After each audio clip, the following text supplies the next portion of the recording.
You think you won, but the woman you underestimated has been 5 steps ahead of you since the night I had that dream. There are some men in this world who wear a suit the way other men wear a mask. Everything about them is tailored, the words they choose, the smile they carry, the timing of every compliment. And if you are not careful, if you are not paying close enough attention, you will fall for all of it before you ever see what is underneath. This is the story of Renata Collins. And this is the story of what happens when a woman, who was raised by a soldier, decides to fight back. Renata was 31 years old, a civil rights paralegal working out of Atlanta, Georgia. She was not the kind of woman who turned every head in a room, but she was the kind of woman who, once she had your attention, you could not look away from. She had deep, dark skin that caught the light like polished mahogany. Her figure was full and curvy, shaped like an hourglass, and she moved with the quiet confidence of someone who had been taught since childhood that she did not need the approval of a room to walk into it. She kept her hair neat and laid, baby hairs pressed smooth along her edges, always put together even when life was trying to pull her apart. She had grown up the only daughter of General Raymond Collins, a retired 4-star United States Army general who had spent 30 years defending a country that did not always make it easy for a man who looked like him to rise. General Collins was broad-shouldered, gray at the temples, with eyes that had seen enough of the world to know exactly what kind of people were dangerous. He was a man of discipline, of silence when silence was needed, and of iron resolve when resolve was called for. He was not the kind of father who said, "I love you," easily. But he was the kind of father who showed up.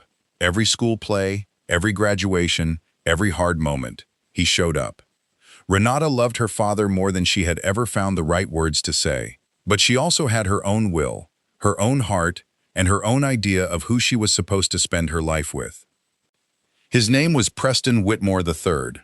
If Raymond Collins was the kind of man who built things quietly over a lifetime, Preston Whitmore was the kind of man who inherited things loudly over a generation. His family had old money. Not the kind you see in flashy cars and gold watches, but the kind woven into real estate portfolios, defense contracts, and the last names engraved on university buildings. Preston was tall, sharp-jawed, with light brown eyes, and the kind of charm that felt effortless because he had been practicing it since he was 12 years old. He dressed in custom suits in warm colors, deep burgundy, rich olive green, burnt sienna, and he always smelled like cedar and sandalwood, like something expensive and calm. He had met Renata at a legal fundraiser in downtown Atlanta, 18 months before our story begins. He had walked straight toward her across the room, extended his hand, and said, "You are the most confident woman in this building, and I would very much like to know your name." She had laughed, and then she had told him. That was the beginning. For 14 months, Preston Whitmore was everything Renata had ever quietly hoped for in a partner. He was attentive, without being suffocating. He brought her flowers on random Tuesdays, not just anniversaries. He remembered the small things: her mother's birthday, the name of her college roommate, the fact that she took her coffee with oat milk and 1 sugar. He made her feel seen in a way that is hard to describe to someone who has never felt invisible. When he proposed, he did it simply. No crowd, no cameras. Just the two of them on the back porch of her apartment on a warm September evening, a single diamond ring in a velvet box, and the words, "I don't want to do any of this without you." She said yes before he finished the sentence. General Raymond Collins did not say yes. From the moment Renata brought Preston home to meet her father, something shifted in the older man's eyes. He shook Preston's hand firmly, looked at him for a long time without speaking, and then nodded slowly, in that way of his that meant the conversation was not over, it was just postponed. Later that night, after Preston had gone, General Collins sat his daughter down at the kitchen table where they had shared every hard conversation since she was a little girl, and he said plainly, "I don't trust that man." Renata had expected concern. She had not expected the certainty in his voice. She asked him why. He said he could not put it into a sentence yet. He said some things live in the gut before they reach the mind, and his gut had been speaking to him since the moment Preston walked through the door. He said Preston's eyes were the eyes of a man who wanted something he had not yet said out loud. Renata loved her father, but she was also 31 years old, a grown woman, with a life and a heart of her own. And she had grown up watching her father see threats in every corner. It was both his gift and his burden. She told him she respected his concern, and then she told him the wedding was happening. They did not speak for 3 weeks after that. During those 3 weeks, Renata buried herself in wedding planning. The venue was booked a restored southern estate outside of Atlanta, with white columns and a garden that bloomed in November. The dress had been chosen, ivory with gold embroidery along the hem. The guest list was finalized. 6 weeks from that moment, she would be Renata Whitmore. She told herself she was happy. And then came the night of the dream. It was a Tuesday, 2 in the morning. Renata woke up gasping with her hand pressed flat against her chest and her heart pounding so hard she could feel it in her throat. She had dreamed of another life. It is difficult to explain what that kind of dream feels like to someone who has never had one. It was not like the blurry, scattered images of an ordinary nightmare. It was vivid, it was specific. It had a weight to it, a realness that felt more like memory than imagination. And when she sat up in her bed at 2 in the morning, with tears streaming down her face, she did not feel like a woman who had experienced something strange. She felt like a woman who had just remembered something she was not supposed to forget. In the dream, she had seen herself in another time, another place, another version of a life. She was younger, maybe 25, and she lived in a large house with high ceilings and oil paintings on the walls. Her father was there, older, with more gray, but unmistakably him. The same broad shoulders, the same careful eyes, and there was a man beside her, a man she loved, a man with light brown eyes, and the posture of someone who had always been given everything.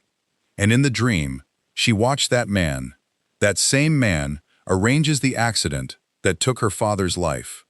She watched him do it calmly, methodically, the way someone plans a business meeting. She watched him stand at her father's funeral, with grief painted perfectly across his face. And then she watched him turn to her and smile a smile that had nothing kind inside of it. And she watched herself fall too, before she ever had the chance to understand what had happened. She sat in her bed until 4 in the morning without moving. By the time the sun came up, Renata Collins had made a decision. She was not going to run. She was not going to confront Preston.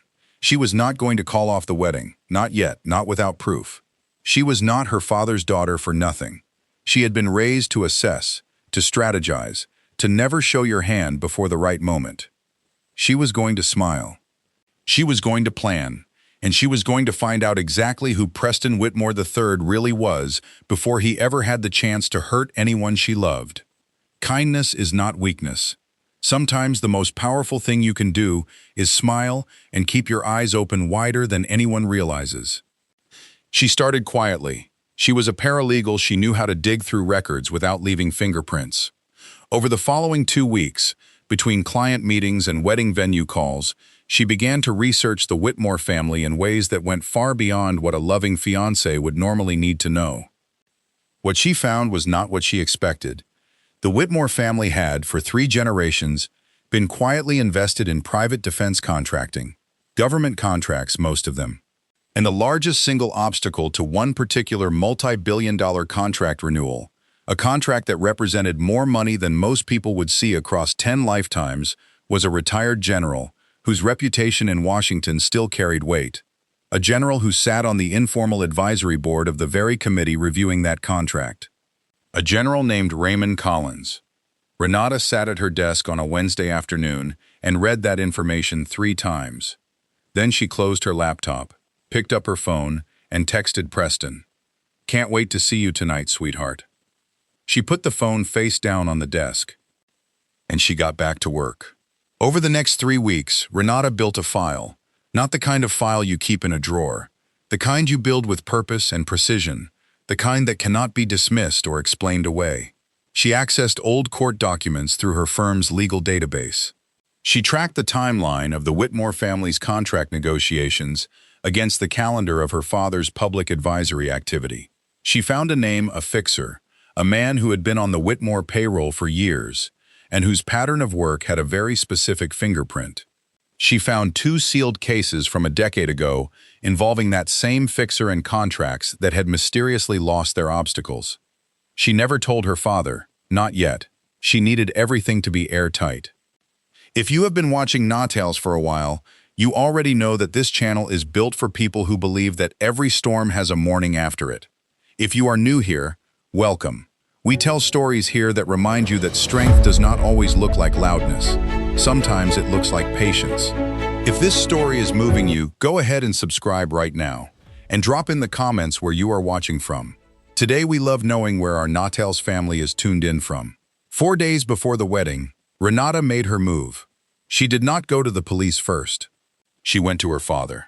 She drove to General Collins' house on a Friday evening with a manila folder and 2 cups of coffee, and she sat down at that same kitchen table. She put the folder between them, and she said, "You were right, Daddy, and I need you to help me finish this." General Raymond Collins opened that folder.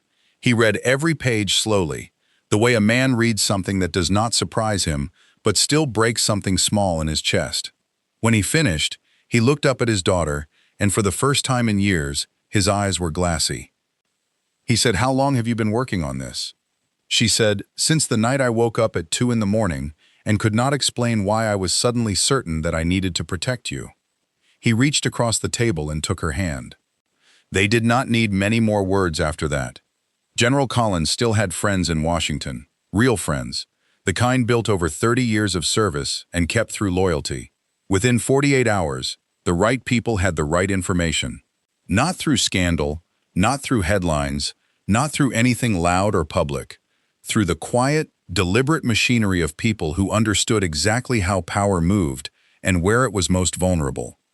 Preston Whitmore III received a call 2 days before his wedding.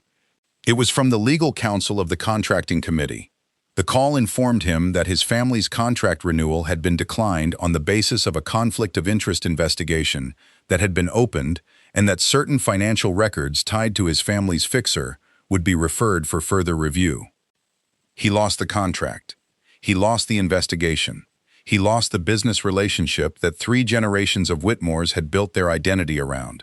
And within 2 weeks, when the story quietly circulated in the right legal and financial circles, he lost the last thing a man like Preston Whitmore truly valued: his reputation. Renata called off the wedding the same day he received that first call. She did it by letter, formal and final, with the ring returned in a small velvet box. No explanation offered. Preston called her 7 times that evening. She did not answer once. She did not need to. The woman who survives the fire is not the same woman who walked in. She is wiser. She is freer. She is finally, completely herself. General Raymond Collins stood on his back porch the following Sunday morning with his daughter beside him, both of them holding coffee, both of them watching the Atlanta skyline catch the early light. He said to her, quietly, "I should have told you sooner that I was proud of you, not just for this, for all of it." Renata leaned her head against her father's shoulder, the way she had not done since she was a little girl. She said, "You showed up, Daddy. You always showed up." That was enough. Some men enter your life like a storm and mistake your stillness for surrender. They do not understand that the woman standing quietly in front of them has already assessed every exit, counted every risk, and decided on a plan before they ever thought to make a move. Preston Whitmore thought he was marrying a general's daughter to gain access to the last thing standing between him and everything his family had wanted. He did not know he was marrying the one woman on earth who had been raised specifically to recognize a threat, hold her ground, and outlast it. He thought he had chosen the right woman. He could not have been more wrong. Renata Collins did not need saving. She was never the woman in the story who waited for rescue. She was the woman in the story who became the rescue for herself, for her father, and for every person Preston Whitmore might have hurt next if she had looked away. She went back to work the following Monday morning. Same desk, same coffee, same steady hands. But something had shifted inside of her. Something permanent. She was done being the woman who loved without asking questions. She was going to love fully when the time was right, with someone who deserved every part of her. But she would never again mistake a beautiful presentation for an honest soul. Her father had tried to tell her, and even when she could not hear him, something deeper in her, something she could not explain and did not need to, had whispered the truth at 2 in the morning until she was finally ready to listen. That is the thing about wisdom. Sometimes it does not come from a book or a conversation or a lesson. Sometimes it comes in a dream. And sometimes, if you are brave enough to take it seriously, that dream saves your life. Never stop trusting the voice inside of you that speaks when everything is quiet. It has been protecting you longer than you know. If this story spoke to something in your heart today, please subscribe to Nahtales. We are here, every single day with stories that remind you that life is dramatic, love is complicated, and the human spirit is tougher than anything it faces. Drop a comment below and tell us where you are watching from. We have family tuned in from all across America and around the world, and every single one of you matters to this community.